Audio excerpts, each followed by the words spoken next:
കേന്ദ്ര സർക്കാരിന്റെ ദളിത് വിരുദ്ധ നയങ്ങൾക്കെതിരെ പാർലമെന്റിൽ പ്രതിപക്ഷ പ്രതിഷേധം. ദളിത് വിഷയം ചർച്ച ചെയ്തില്ലെങ്കിൽ രാജ്യസഭാംഗത്വം രാജിവെക്കുമെന്ന് മായാവതിയുടെ ഭീഷണി. സഹരൻപൂർ കലാപം ചർച്ച ചെയ്യാൻ അനുവദിക്കാത്തതിനെതിരെയായിരുന്നു മായാവതിയുടെ പ്രതിഷേധം. മായാവതി ഇറങ്ങിപ്പോയി. വിശദാംശങ്ങളുമായി സന്തോഷ് സർലിംഗ് ചേരുന്നു.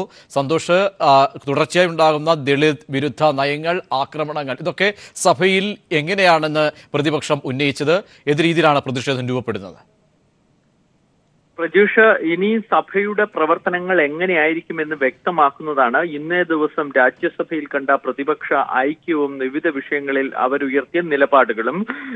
ഇന്നലെ രാജ്യസഭ ചേർന്നെങ്കിലും അന്തരിച്ചവർക്ക് ആദരാഞ്ജലി അർപ്പിച്ച് പിരിഞ്ഞിരുന്നു. അതുകൊണ്ട് തന്നെ ഇന്നാണ് ഒരു വർക്കിംഗ് ഡേ എന്ന നിലയിൽ ഒരു പ്രഥമ ദിനം രാജ്യസഭയിൽ. മായാവതി ഈ രാജ്യത്ത് ദളിതർക്കെതിരെ ഉണ്ടായിരിക്കുന്ന വിഷയങ്ങൾ, പ്രത്യേകിച്ച് പശു സംരക്ഷണത്തിന്റെ പേരിലടക്കം ദളിതർക്കെതിരെ ഉണ്ടായിരിക്കുന്ന അക്രമങ്ങൾ തുടങ്ങിയ വിഷയം ചർച്ച ചെയ്യണമെന്ന് ആവശ്യപ്പെട്ടുകൊണ്ട് അടിയന്തര പ്രമേയത്തിന് നോട്ടീസ് നൽകി. അത് ആദ്യം വിഷയം ചർച്ചയ്ക്ക് എടുക്കുന്നതിന് മുമ്പ് മായാവതി ഇത് സംബന്ധിച്ച് സംസാരിച്ചു. ഉത്തർപ്രദേശ് സർക്കാർ വർഗീയത പടർത്താൻ ശ്രമിക്കുകയാണ്. BJP ഇതിനു വേണ്ടിയുള്ള എല്ലാ ഒത്താശകളും ചെയ്യുന്നു. ഇതിനെതിരെ കേന്ദ്ര സർക്കാർ ഒന്നും ചെയ്യുന്നില്ല. ദളിതർ വളരെ ദുരിതത്തിലാണ് എന്ന് വ്യക്തമാക്കുകയും ചെയ്തു. സീതാറാം യെച്ചൂരി കർഷകരുടെ വിഷയവും സഭയിൽ ഉന്നയിച്ചു. ഇന്ന് കർഷകർ ഡൽഹിയിൽ തന്നെ ജന്തർ മന്ദർ പ്രക്ഷോഭത്തിലാണ്. ന്യൂനപക്ഷങ്ങൾക്കെതിരെ വ്യാപകമായ അക്രമങ്ങൾ ഉണ്ടാകുന്നതായി സീതാറാം യെച്ചൂരിയും മായാവതിയെ പിന്തുണച്ചുകൊണ്ട് സംസാരിച്ചു. മായാവതി കൂടുതൽ സമയം സംസാരിക്കാൻ അനുവദിക്കണമെന്ന് ആവശ്യപ്പെട്ടു. അദ്ദേഹം ചെയറിലുണ്ടായിരുന്ന ഉപാധ്യക്ഷൻ വിജയ് കുര്യൻ 3 മിനിറ്റ് മാത്രം സംസാരിച്ചാൽ മതി എന്ന് നിർബന്ധം പിടിച്ചു. ഇത് വലിയ പ്രശ്നത്തിനിടയാക്കി. സംസാരിക്കാൻ അനുവദിച്ചില്ലെങ്കിൽ താൻ രാജിവെക്കും എന്ന് വരെ ഒരു ഘട്ടത്തിൽ മായാവതി പറയുകയും ചെയ്തു. അതിനുശേഷം മായാവതി സംസാരിക്കാൻ അനുവദിക്കാത്തതിൽ പ്രതിഷേധിച്ച് ഇറങ്ങിപ്പോയി. മുഴുവൻ BSP അംഗങ്ങളും മായാവതിക്കൊപ്പം രാജ്യസഭയിൽ നിന്ന് ഇറങ്ങി. പിന്നീടും പ്രതിഷേധം, കർഷക വിഷയങ്ങൾ അടക്കം പ്രതിഷേധം ശക്തമായി തുടർന്ന് ഇപ്പോൾ രാജ്യസഭ 12 മണി വരെ നിർത്തിവെച്ചിരിക്കുകയാണ്. സന്തോഷ്, അതായത് ഒരു കർഷക വിരുദ്ധ നയങ്ങളായാലും ദളിത് വിഷയത്തിലായാലും ഒക്കെ ഈ ഒരു പൊതു ഐക്യം സഭയിൽ എങ്ങനെയാണ് രൂപപ്പെടുന്നത്? പ്രത്യേകിച്ച് ഒരു തെരഞ്ഞെടുപ്പുമായി ബന്ധപ്പെട്ട് ഉപരാഷ്ട്രപതി തെരഞ്ഞെടുപ്പ്, രാഷ്ട്രപതി തെരഞ്ഞെടുപ്പിലൊക്കെ കാണുന്ന ഒരു ഐക്യ നിര ഈ പൊതുവിഷയങ്ങളിലും സഭയിൽ പ്രതിഷേധമായി രൂപപ്പെടുമ്പോൾ ഒപ്പം നിൽക്കുന്നുണ്ടോ? അതെങ്ങനെ നമുക്ക് വിലയിരുത്താൻ കഴിയും? പ്രജീഷ്, ഇന്ന് മായാവതി ഈ വിഷയം ഉയർത്തിയപ്പോൾ പ്രധാനപ്പെട്ട ഇടതുപക്ഷം അതിന് പിന്തുണയുമായി എത്തി.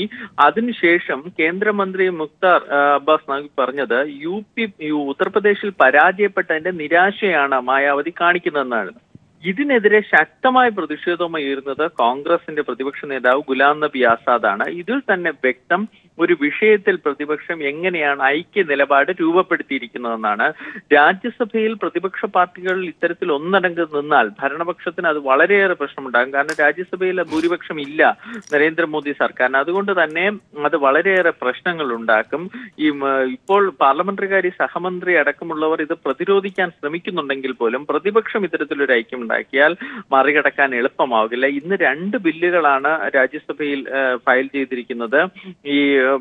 ആ 2 ഫയലുകളും ചർച്ചയിലേക്ക് കടക്കുമെന്ന് ഉറപ്പൊന്നുമില്ല. കാരണം ഇത്തരത്തിൽ ഈ വിഷയത്തിൽ പ്രധാനപ്പെട്ട ഇത്തരം വിഷയങ്ങളിൽ ചർച്ച ചെയ്യണം എന്നാണ് ആവശ്യം. ഈ റൂളുകൾ ഉയർത്തി തന്നെ പ്രതിപക്ഷം ആവശ്യപ്പെടുന്നുണ്ട്. അതിന് പിന്തുണയുമായി ചട്ടം ഉയർത്തി മായാവതി വിഷയം ഉന്നയിച്ചിരിക്കുന്നു. പ്രതിപക്ഷ പാർട്ടികൾ അതിന് പിന്തുണയുമായി എത്തുമ്പോൾ എന്തായാലും സഭ മുന്നോട്ട് കൊണ്ടുപോകാൻ എളുപ്പമാവില്ല. ഇത് ഒരു ഉദാഹരണം മാത്രം. മറ്റ് ദിവസങ്ങളിലേക്ക് കൂടി കടക്കും. പ്രത്യേകിച്ച് രാജ്യത്ത് ഉയർത്തിക്കുന്ന ഗോസംരക്ഷണം അടക്കമുള്ള വിഷയങ്ങളിൽ ഈ പ്രതിരോധത്തിലാണ് BJP. അതാണ് കഴിഞ്ഞ ദിവസം സർവകക്ഷി യോഗത്തിൽ പോലും കണ്ടത്. പ്രധാനമന്ത്രി തന്നെ ഇത് ഗോസംരക്ഷണത്തിന്റെ ഉയർന്നിരിക്കുന്ന അക്രമങ്ങൾ തടയുമെന്ന പ്രസ്താവന ഇറക്കിയത് പ്രതിപക്ഷം ഈ വിഷയം സഭയിൽ ഉന്നയിക്കാതിരിക്കാൻ തടയുകൂടിയാണ്. എന്തായാലും അതൊന്നും ഫലം കണ്ടിട്ടില്ല. പ്രതിപക്ഷം ഇക്കാര്യത്തിൽ ഒറ്റക്കെട്ടായി തന്നെ മുന്നോട്ട് പോവുകയാണ്. ശരി, സന്തോഷ് സർലിംഗാണ് വിശദാംശങ്ങൾ നൽകിയത്.